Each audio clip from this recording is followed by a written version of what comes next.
അള്ളാഹ് ഹലാലാക്കി ഒരു രണ്ടാം ഭാര്യ നിങ്ങൾ അനുവദിക്കാത്തതിന്റെ പേരിൽ നിങ്ങൾ നല്ലോണം അനുവദിച്ചത് ഞങ്ങളൊക്കെ കിട്ടിയിരുന്നു. അടിയുടാനാവൂല എന്ന് വിചാരിച്ചിട്ടാ. സത്യം, പാവപ്പെട്ട കുട്ടികളെ കാണുമ്പോൾ ബാപ്പാരെ കണ്ണുനീര് കാണുമ്പോൾ ഞങ്ങൾക്കൊക്കെ ഉള്ള ഒരു അനുഭവം പറയാം. നിങ്ങൾ വിചാരിക്കല്ലോ മൗലൈമാര് രണ്ടെട്ടുന്ന് ഓൽക്ക് വേറെന്തോ ഇൻട്രസ്റ്റ് ഉള്ളതുകൊണ്ടാണ്. പടച്ചോനാണ് ഹൃദയത്തിൽ തട്ടി ഞാനൊന്ന് പറഞ്ഞോട്ടെ. ഇതാ ഈ കഴിഞ്ഞ ദിവസം പോലെ മുജാഹിദ് സെന്ററിൽ, കോഴിക്കോട് മുജാഹിദ് സെന്ററിൽ ഒരു ഇബ്രാഹിക്കാണ്ട്.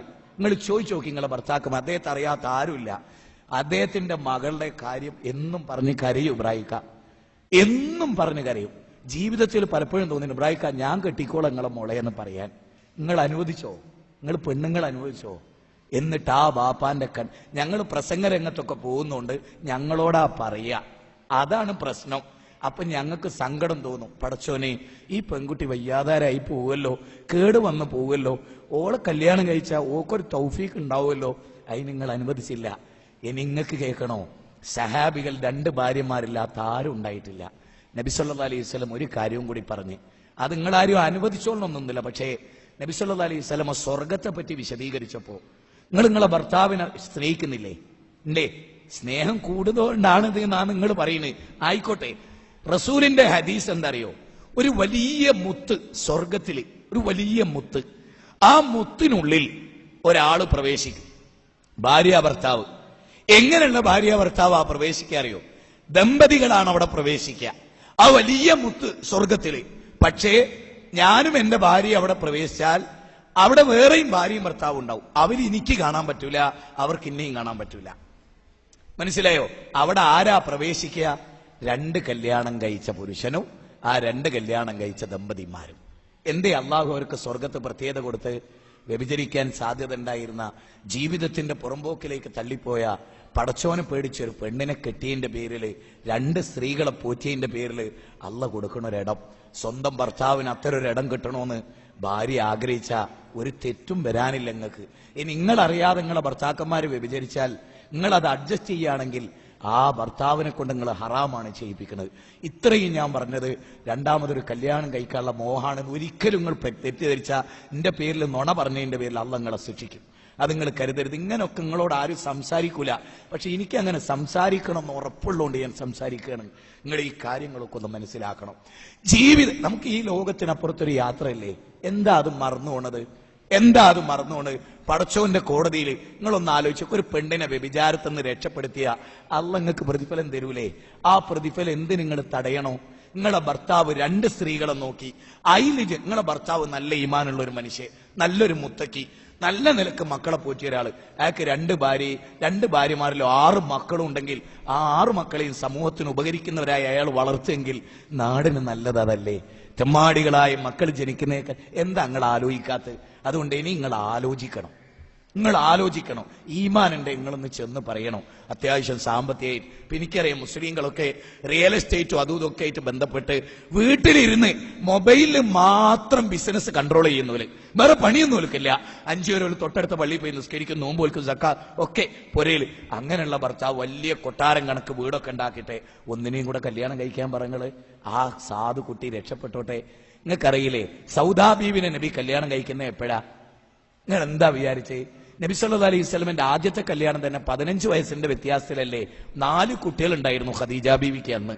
2 പുരുഷന്മാരാൽ കല്യാണം കഴിച്ച് വിധവയായ ആളായിരുന്നു ആര്? ഖദീജ ബീവി. അതിൽ 4 കുട്ടികൾ ആദ്യമുണ്ട്. നബിക്ക് ഖദീജ ബീവിയിലൂടെ 6 കുട്ടികൾ വേറെ ഉണ്ടായി. ഈ 10 മക്കളെ നബി പോറ്റിയില്ലേ? ഒന്ന് ആലോചിച്ചൊക്കെ എത്ര പുണ്യം നബിക്ക് കിട്ടി. ആ പുണ്യം നമ്മളെ ഭർത്താക്കന്മാർക്ക് കിട്ടണം.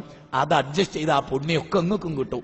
ആ പുണ്യമൊക്കെ വേസ്റ്റ് ചെയ്ത് സ്വർഗത്തിൽ അല്ലാത്ത നിലക്ക് ഞാനിത് പറഞ്ഞപ്പോ എന്റെ ഭാര്യ പറഞ്ഞ എന്താ അറിയോ?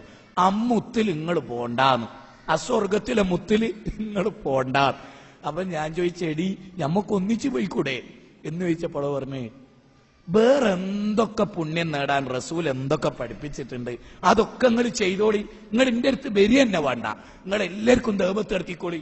എന്നാലും നിങ്ങൾ 2 ആള് സഹിക്കാൻ കഴിയൂല. ഈമാനില്ലാത്തോണ്ടാണ്. ആ ഒരു തലത്തിലേക്ക് ഈമാൻ വർദ്ധിക്കാത്തോണ്ടാണ്. ഇത് നിങ്ങൾ മനസ്സിലിടുക. വേറെ നിലക്കൊന്നും തെറ്റിദ്ധരിക്കരുത്. കാര്യങ്ങൾ ഇങ്ങനെ പറഞ്ഞ് മനസ്സിലാക്കി തന്നാലേ നിങ്ങൾക്ക് മനസ്സിലാവൂ എന്നുള്ളതുകൊണ്ട് പറയാണ്. കേട്ടോ. ഇനി ഇതൊരു ചർച്ചയാക്കിയിട്ട് നാളെ ഇങ്ങനെ അങ്ങോട്ട് ഫോൺ വിളിച്ച് ഇങ്ങോട്ട് ഫോൺ വിളിച്ച് എന്നാലും ആ പ്രസംഗം അങ്ങനെയൊക്കെ ആയിപ്പോയി എന്ന് പറയണ്ട. ഇത് നിങ്ങൾക്ക് ഇക്കോലത്തിൽ ആരും ഇട്ട് പറഞ്ഞു തന്നിട്ടും ഉണ്ടാവില്ല. മനസ്സിലായോ? ഇത് ഇങ്ങനെയൊക്കെ പുണ്യമുള്ള ഒരു വകുപ്പാണ്. നിങ്ങൾ ഇപ്പൊ കേൾക്കുന്ന പോലെ കേട്ട് എനിക്ക് ഉറപ്പാ, അല്ലേ? ഇനി നിങ്ങൾ ചിന്തിക്കുക, ഈ ഒരു അറിവുണ്ടല്ലോ, ഇങ്ങനെയുള്ള കുറെ അറിവുകൾ, ഈ അറിവുകൾ നേടുമ്പോഴാണ് ജീവിതത്തിൽ ഒരു സമാധാനം ഉണ്ടാകുക. ജീവിതത്തിലെ ഏറ്റവും വലിയ സമാധാനം ഉണ്ടാകുക ഇങ്ങനെയൊക്കെയാണ്. ഇനി ഞാൻ പറഞ്ഞിടത്തേക്ക് മടങ്ങി പോവാണ്. പെൺകുട്ടി ജനിക്കുമ്പോ അള്ളാഹു പറഞ്ഞ എന്താ? വൈദാ ബുശ്ശിറ അഹദുഹും ബിൽ ഉൻസാ ലല്ല വജൂഹു മുസ്വദ്ദുൻ വഹുവ ഖലീം, അല്ലേ? വിശുദ്ധ ഖുർആനിലെ 16-ാം അധ്യായം 56-ാമത്തെ വചനം എന്നാണ് എന്റെ ഓർമ്മ. ഒരു പെൺകുട്ടി ജനിച്ചാൽ സന്തോഷ വാർത്തയാണത്. സത്യം, പെൺകുട്ടികൾ ഒരു സന്തോഷല്ലേ മോളെ, നിന്റെ സ്വർഗാണ് ഈ മോളെ. മക്കള്, അല്ലേ? പെൺകുട്ടികൾ നമ്മുടെ ചുറ്റിലും ഇങ്ങനെ നിൽക്കുമ്പോ നമ്മൾ ചോദിക്കൂ, ഓരൊക്കെ മരുക്കള് കൊണ്ടുപോയില്ലേ, കെട്ടിക്കൊണ്ടുപോയില്ലേ? ആയിക്കോട്ടെ, നല്ല മരുക്കളെ സെലക്ട് ചെയ്താൽ മതി.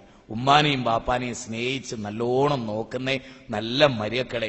എഞ്ചിനീയറാന്ന് എന്നെങ്ങൾ നോക്കിയോണ്ടാക്കുവപ്പോ ഓൻ എഞ്ചിനീയറാ, മനുഷ്യനായിട്ടില്ല. കാരണം എഞ്ചിനീയറിംഗ് കോളേജിൽ മനുഷ്യനാകാൻ പഠിപ്പിച്ചിട്ടില്ലല്ലോ, അല്ലേ? അല്ലേ? അല്ലേ? ആലോചിച്ച് നോക്കേ, അല്ലേ? നല്ല ദീനി വിജ്ഞാനമുള്ള കുട്ടികളെ സെലക്ട് ചെയ്താൽ നമുക്കൊക്കെ പ്രശ്നങ്ങൾ ഉണ്ടാകുന്ന എന്തുകൊണ്ടറിയോ? എങ്ങനെ ജീവിതത്തെ സമീപിക്കണമെന്ന് അറിഞ്ഞുകൂടാത്തോണ്ട് സംഭവിച്ച. അതെ, അത് അറിഞ്ഞിരുന്നുവെങ്കിൽ ഈ ഒരു പ്രയാസമൊന്നും ഉണ്ടാവില്ല. ഇനി നമുക്കൊരു കാര്യത്തിലേക്ക് മടങ്ങിപ്പോവാം. വമാമിൻ ദാബത്തിൻ, ഇതൊക്കെ പാഠമാട്ടോ, ഇതൊക്കെ നിങ്ങൾക്ക് ഹൃദയത്തെ ടച്ച് ചെയ്യുന്ന കാര്യം. വമാമിൻ ദാബത്തിൻ ഫിൽ അർളി ഇല്ലാ അലല്ലാഹി റിസ്ഖുഹാ വയഅലമു മുസ്തഖറ